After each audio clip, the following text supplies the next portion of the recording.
இப்போ ஊக்பட்டி நைப்பட்டி எப்படி வைக்கணுங்கிறத சொல்கிறேன். ஊக்பட்டி நைப்பட்டிக்கு இதோட லென்த் எவ்வளோ இருக்குன்னு சொல்லி பார்த்துக்கலாம். 8 இன்ச்சு இருக்குது. அது கூட வந்து 1 இன்ச்சு சேர்த்துக்கோங்க. ஏன்னா மேலே வந்து ஒரு 1/2 இன்ச்சு மடித்து தைக்கணும், அதே மாதிரி கீழே மடித்து தைக்கணும். எடுக்கிற அளவை விட ஒரு 1 இன்ச்சு சேர்த்து எடுத்துக்கோங்க. இப்போ நான் 9.5 இன்ச்சு எடுத்துக்கிட்டேன்.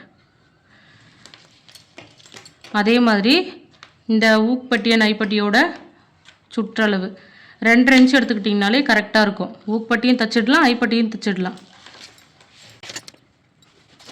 இப்போ இதை கட் பண்ணி எடுத்துடலாம். இது 2 பீஸ்க்கு எடுத்துருக்கிறதுனால இங்கே ஃபோல்டிங் இருக்குது, அதை நான் கட் பண்ணி விட்டுடுறேன்.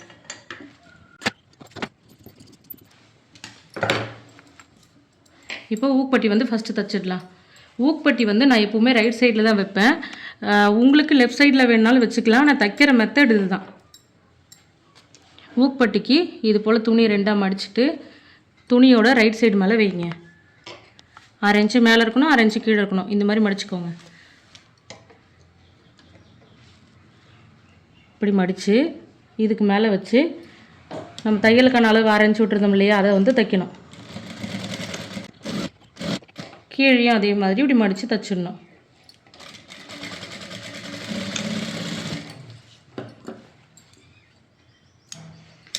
ஒரு வாட்டி தைச்சதுக்கப்புறமா லைனிங் இது மாதிரி திருப்பிட்டு இந்த லைனிங்க்கு மேலே ஒரு பதி ஸ்டைல் போடணும்.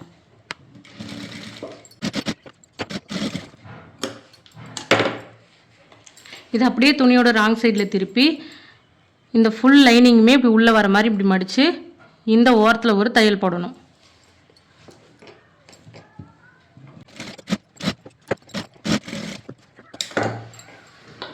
அவ்வளோதான். ஊக்பட்டி வந்து நம்ம தைச்சிட்டோம். இதே மாதிரி ஐப்பட்டி எப்படி தைக்கணுங்கிறத சொல்கிறேன். ஐப்பட்டி வந்து துணியோட ராங் சைடில் தான் தைக்கணும். இதுக்கு வந்து கிளாத் அப்படி ஃபோல்டு பண்ண வேணாம், இப்படி சிங்கிளாகவே இருக்கட்டும். இதுலேயும் மேலே 1/2 இன்ச்சு கீழே 1/2 இன்ச்சு இருக்கிற மாதிரி உங்களோட லைனிங் கிளாத்தை வச்சுட்டு இங்கே தையலுக்கான அளவு 1/2 இன்ச்சு விட்டுருந்தோம் இல்லையா, அந்த அளவுக்கு தைக்கணும். மேலே வந்து இந்த மாதிரி மடிச்சுக்கணும்.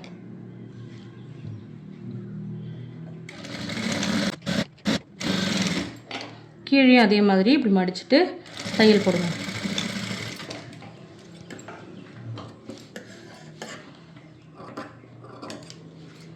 இப்போது இந்த லைனிங்கை வந்து இது மாதிரி மேலே தள்ளி விட்டுட்டு இந்த லைனிங்க்கு ஓரமாக ஒரு பதி தையல் போடணும்.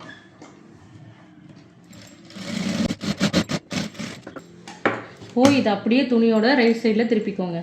திருப்பிட்டு இந்த ஓரத்தில் ஒரு 1/4 இன்ச்சுக்கு இப்படி மடிச்சுட்டு 1/4 இன்ச்சுக்கோ இல்லை 1/2 இன்ச்சுக்கோ இப்படி மடிச்சுட்டு அப்படியே இந்த தையல் எல்லாம் மூடுற மாதிரி இப்படி வைக்கணும். வச்சுட்டு இது ஓரமாக ஒரு தையல் போடணும்.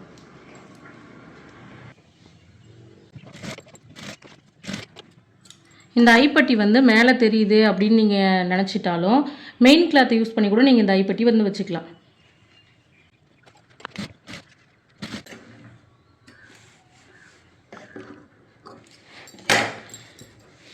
ஊக்பட்டி ஐப்பட்டி தச்சு முடிச்சாச்சு.